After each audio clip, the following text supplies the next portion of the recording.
You know, when you walk into the headquarters of any major modern corporation, there is this immediate expectation of a visible fluid structure. Oh, yeah, completely. Right. You look up the corporate intranet, and there's that standard organizational chart. You got the boxes, the reporting lines, the fancy Yeah, titles. and if you work there long enough, you know those boxes are, well, they're completely malleable. Exactly. They are constantly shifting around. Right.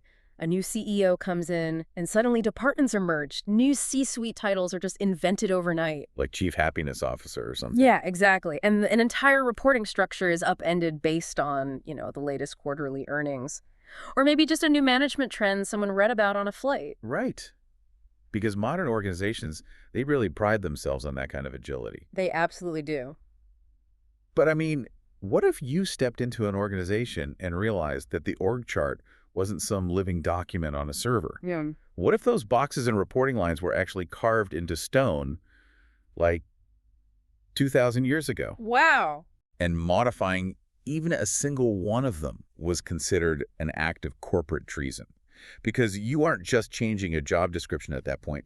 You are fundamentally rejecting the founder's original blueprint. I mean, that is the ultimate definition of an immutable hierarchy. Yeah. And that is exactly the framework we are analyzing today. We are looking at a text called "We Are Living in the Finished Work of Christ." Right, by Reverend Dr. Antonio Q. Arnold and Sister Sheila G. Arnold. Exactly. And for you, the listener, who might be trying to understand how ancient texts dictate modern institutional hierarchies, this deep dive is going to unpack the highly specific text-based definitions of church leadership. Okay, let's unpack this, because we have to look at this not just as a spiritual community, but, as an enterprise with an incredibly strict charter. Right. Because while many people today think a church's structure is just this loose collection of modern traditions, or maybe some human bylaws voted on by a board of directors, this book argues something completely different.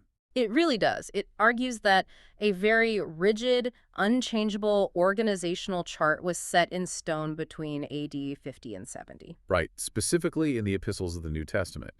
So before we even look at the specific job titles in those boxes, what is the founding premise of this organization? Like, how does this book define its ultimate foundation? Well, to understand the roles, you really have to understand the entity itself first. Makes sense. The text locates the official launch of the Church of Christ on the day of Pentecost, which is dated to AD 33. And that draws from the historical accounts in the book of Acts. Okay, so that is the literal inception point. Exactly. And the primary non-negotiable characteristic of this organization from day one is meant to be absolute unity. Unity. Yeah. Ah. The framework relies heavily on the Apostle Paul's letter, specifically 1 Corinthians 12, which describes the church as one body with many members. But I mean, practically speaking, a local branch in Rome in AD 50 is going to look vastly different from a local branch in modern-day Atlanta. Right, of course. How does a strict blueprint account for the reality of global expansion? Well, the framework absolutely acknowledges diversity on the ground. Different cultures and different languages mean that the actual aesthetics of a local service might look quite different from place to place. Like the music or the building. Yeah, the music might change, the architecture of the building might adapt to the local climate, but, and this is the crucial pivot here, the core mechanisms must remain identical across the board. So no changing the actual operation. Right. The word being taught, the two ordinances, which are essentially the foundational rituals of baptism and communion, and most importantly for our discussion, the offices of leadership. Those cannot be altered. So it's almost like a global franchise model. Oh, that's a good way to put it. Yeah, like the local branches might speak a different language. The exterior of the building might match the local culture. But the core management structure and the actual product being distributed must perfectly match the corporate blueprint in headquarters. Yes, exactly. You can't just invent a new regional manager tier because you think it suits the local market better. What's fascinating here is that the franchise analogy holds up really well because the text draws a massive, bright red line between what it calls man's bylaws and God's bylaws. Okay, what's the difference there? Well, humans have this natural tendency to want to add administrative red tape to everything. Oh, don't you know it? Right. And the book quotes extensively from standard denominational rule books like modern articles of incorporation that require a 3/4 majority vote to accept a new member, or, mandatory 6-month probationary periods before someone can join. Honestly, it sounds like an HOA board meeting. It functions exactly like one, and the text heavily critiques that. I bet. Yeah, it contrasts those human inventions with the original epistles, because in the original charter, joining simply requires confessing Christ and baptism. No 6-month probation. No, there is no voting committee. The argument here is that anytime humans add their own corporate bylaws or alter the leadership structure, they aren't improving the organization. They're making it worse. Yeah, they are leading it into bureaucratic bondage and confusion. Wow. So it's a demand to return to the factory settings. The premise is essentially, stop adding middle management and red tape to the original AD 50 charter. Exactly. The epistles of Paul, written between AD 50 and 70, are viewed here as the only legitimate letters of instruction for the organization's structure. Anything else is out. Right. Any deviation from those specific 21 letters is treated as entirely unauthorized. Well, let's look at the top of that local leadership hierarchy then. The executive branch, if you will. Okay, let's do it. Because we hear a lot of titles thrown around in modern religious circles, right? Pastor, bishop, overseer, shepherd, minister, elder. Yes, a lot of titles. Do those represent a complex, multi-tiered management system? Not according to this blueprint, no. Really? Yeah, the text points out that in the foundational scriptures, all of those terms are actually used interchangeably. Oh, interesting. They aren't different levels of authority where, say, a bishop manages 5 pastors who in turn manage 10 elders. Right. They are simply different descriptive words for the exact same office. But look at how that office operates today. I mean, if you look at a modern megachurch, the pastor often acts like a Fortune 500 CEO. Oh, absolutely. They are managing multi-million-dollar capital campaigns, acting as a motivational speaker, overseeing branding and marketing. How does this book define their actual original mandate? Well, the mandate is shockingly narrow compared to modern expectations. Oh. The text pulls from specific directives like Jeremiah 3.15 and John 21.16, and it establishes that the primary job description is simply to feed the sheep with knowledge and understanding. That's it. That's it. It is an educational and theological role above all else. So their core metric for success isn't, attendance numbers or the size of the building fund. Far from it. Yeah. The metric is whether the congregation is being fed the precise, unadulterated knowledge of the foundational texts. And because the responsibility of interpreting and delivering that ancient charter is so heavy, the vetting process for the person in that role is incredibly stringent. Right. There is that famous list of qualifications. It reads less like a modern job application and more like an intense invasive background check. It really does. What are the specific requirements to even be considered for this top box on the org chart? So the standard is laid out in 1 Timothy chapter 3. A candidate for bishop or pastor must be blameless, vigilant, sober, given to hospitality, and apt to teach. Okay. Pretty standard good person stuff. Yes, but they also must be the husband of one wife. But the most striking requirement is the intense scrutiny of their private life. Right. I wanted to ask about that. The text dictates that a leader must rule their own physical household and their children well, with all gravity. But why is the private domestic life so tightly coupled to the public organizational role? I mean, modern corporations usually don't care how messy a CEO's home life is, as long as the stock goes up. Well, the logic in the ancient blueprint is entirely practical cause and effect thinking. How so? If a man does not know how to manage the basic relationships and responsibilities of his own physical household, how could he possibly have the temperament or wisdom to manage the complex interpersonal dynamics of the entire Church of God? Oh, I see. The home is essentially the minor leagues. It is the proving ground where a candidate demonstrates if they can wield authority with grace and effectively resolve conflict. That actually does make mechanical sense. You wouldn't hire a chief financial officer whose personal bank accounts are all overdrawn and in collection. Exactly. You need to see a track record of competence. But there's another specific disqualifier in that vetting list. The candidate cannot be a novice. Right. No novices. Why is youth or inexperience considered such a massive organizational threat? It comes down to the psychological weight of the office. Placing a novice, someone newly converted to the faith, or simply lacking deep, tested maturity into the top leadership position is incredibly dangerous because positional power is intoxicating. Yeah, I mean, handing absolute spiritual authority to a 22-year-old with no life experience usually ends in disaster. It almost always does. And the text explicitly warns that elevating a novice leads to them being lifted up with pride, which results in the condemnation of the devil. That's strong language. It is. It's an ancient acknowledgement of a very modern psychological reality. Unless an individual is deeply mature, seasoned by failure, and grounded, the ego will corrupt them the moment they are handed the microphone. Okay, I have to push back on one highly specific interpretative leap the book makes regarding the pastor, because it's honestly pretty unusual. Okay, what is it? They bring up a passage in 1 Corinthians chapter 11 that talks about angels, and they claim that the word angels in that specific context actually represents the pastor. Ah, yes. Reading the word angels as pastor sounds like a massive stretch to justify giving a human leader divine authority. How do they defend that?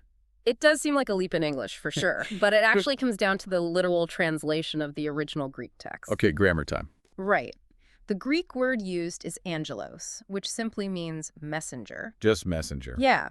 While it is often used to describe celestial beings, its root function is really about delivering a message from a higher authority. Oh, my faith. So the framework views the pastor not just as a community organizer or a friendly neighborhood counselor, but as the direct, literal conduit for divine knowledge to the local body. So the pastor is essentially a courier carrying the king's edict. Yes. Exactly. And that heavily scrutinized role explains why those character requirements we just talked about are so strict. Right, the background check. Yeah, if the message being delivered is considered infallible and divinely inspired, the messenger must be as blameless, sober, and uncompromised as humanly possible. So they don't distort it. Right, to deliver it without distorting it with their own ego or personal flaws. Okay, but if the pastor is essentially the chief education officer, locked in a room studying ancient texts to ensure this infallible message is delivered perfectly, who is keeping the lights on? That is the big question. Right. Because teaching theology all day doesn't pay the electric bill, it doesn't fix a leaking roof, and it doesn't manage the practical needs of a community. No, it doesn't. If the top executive is entirely focused on spiritual feeding, the organization collapses the minute a pipe bursts. And that exact logistical problem is why the original charter created an entirely separate operational wing. Okay. Which brings us to the second tier of the ancient organizational chart, the deacon. How does the text define the deacon's mandate compared to the pastor's? So the deacon is the operational backbone of the local church.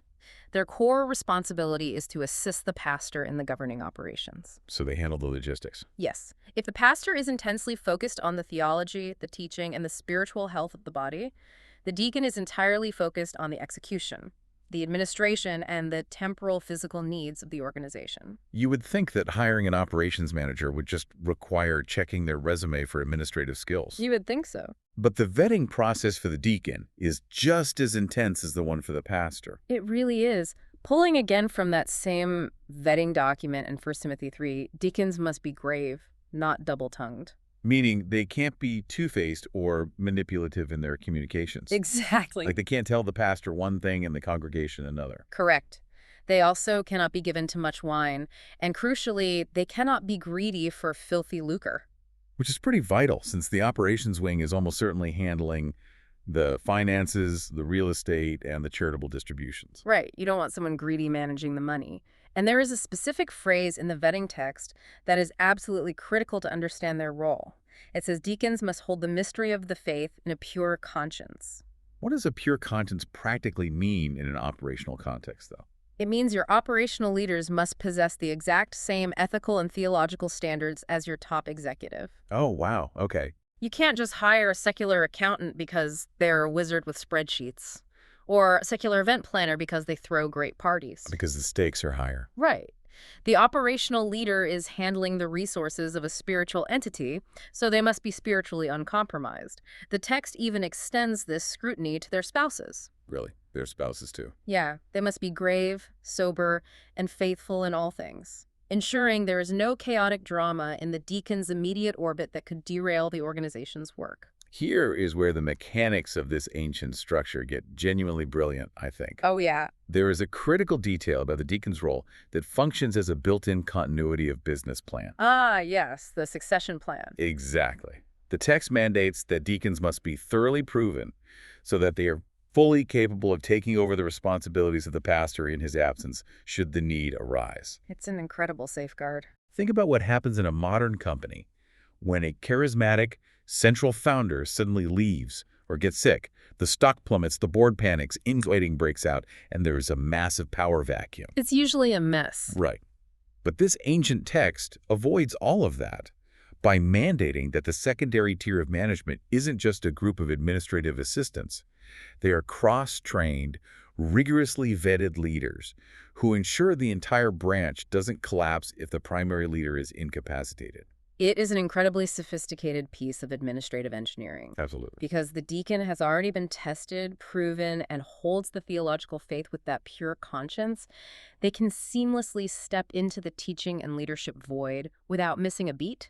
So the organization survives the crisis. Yes, because the secondary tier is already fully qualified to execute the duties of the primary tier. Okay, so we've got the boxes on the org chart drawn clearly now. Yeah. We know what the pastor does and what the deacon does. But who actually gets to sit in those boxes? The text draws very firm boundaries regarding exactly who can hold these specific titles. Yes, it does. And this is where the commitment to a 2,000-year-old literal interpretation aggressively collides with modern cultural shifts. This is a very complex area. The framework insists on a strict complementarian structure. Let's define that term for anyone unfamiliar. Complementarianism is essentially the theological belief that men and women have distinct, separate, and non-interchangeable roles in leadership and family, as opposed to an egalitarian view where anyone can hold any role regardless of gender. That is the core argument here, yes. The text outlines a specific theological order of authority. God, then Christ, then man, then woman. Okay. Because the explicit qualifications for a bishop or pastor in 1 Timothy literally dictate they must be the husband of one wife, the argument is that women cannot hold the specific office of a pastor, nor can they usurp authority over a man in the context of church governance. So they take that requirement as a literal unbending rule of the original charter. They absolutely do. That is a hard line that places this framework in direct opposition to massive segments of modern society. But does taking that literalist stance mean women are entirely sidelined from their organization? No, not at all. And the text actually goes out of its way to clarify this. Okay. Women play essential, explicitly mandated roles in this structure. The book points out that women can be evangelists, which the text defines as messengers of glad tidings. Right. They can prophesy in the assembly under certain outlined conditions.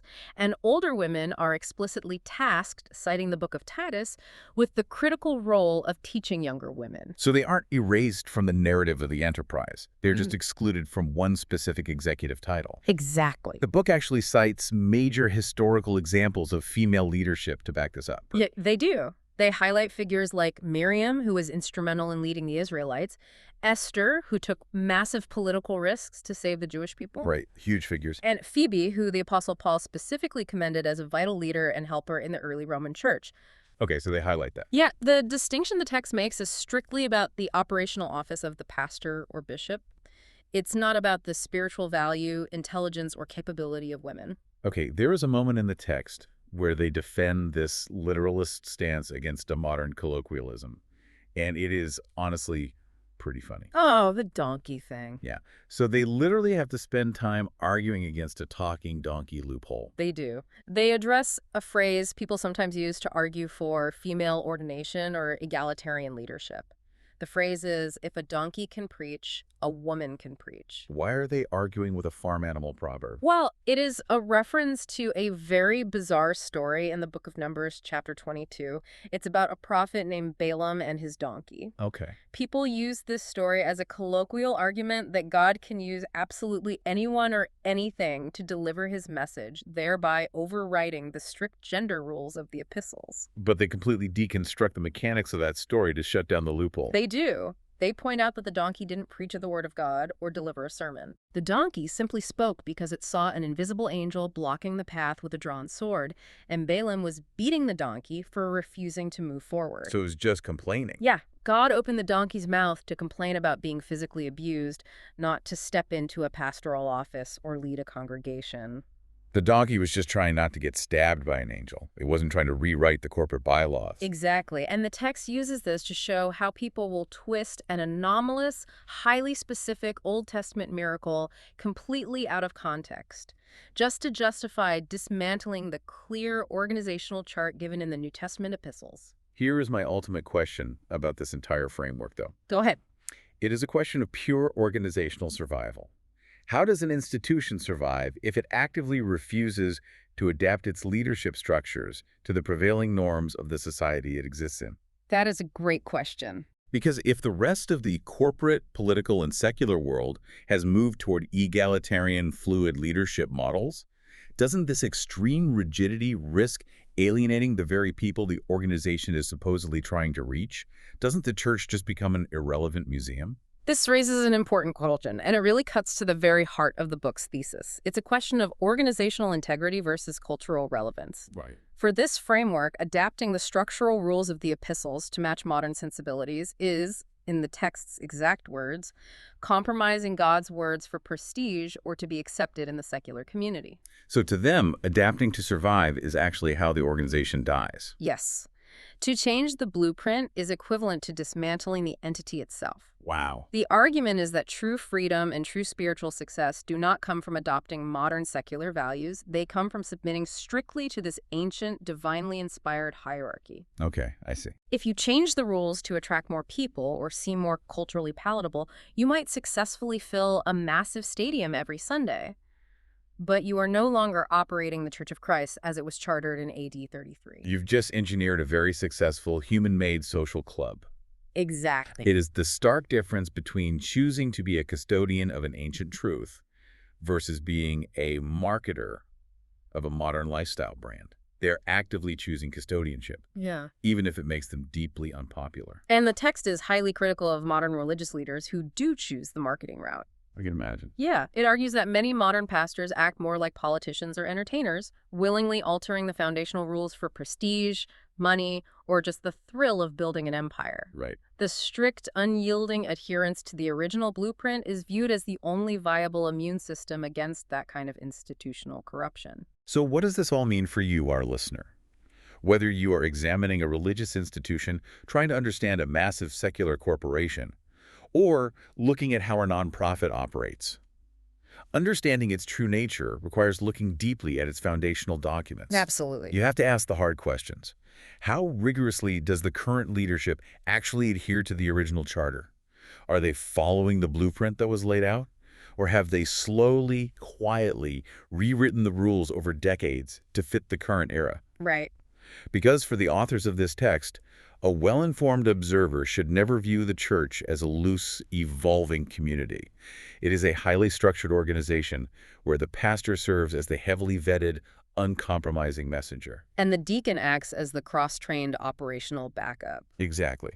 And the epistles serve as the unchangeable, permanent corporate bylaws. Which leaves us with a final, fascinating thought to ponder. Let's hear it. If these ancient texts from 2 millennia ago managed to lay out such a remarkably specific, psychologically sound blueprint for operational hierarchy, for succession planning, and for the rigorous ethical vetting of leaders, to what extent are our modern corporate structures and highly lauded secular management theories unknowingly mirroring or perhaps intentionally rebelling against these exact same ancient organizational designs? It certainly makes you look at that fluid, ever-changing corporate org chart on your company intranet a little differently today. Yeah. You have to wonder what would happen if the board of directors realized their brilliant new management restructure was actually negotiated, debated, and settled in stone, well, 2,000 years ago. Thanks for joining us on this deep dive.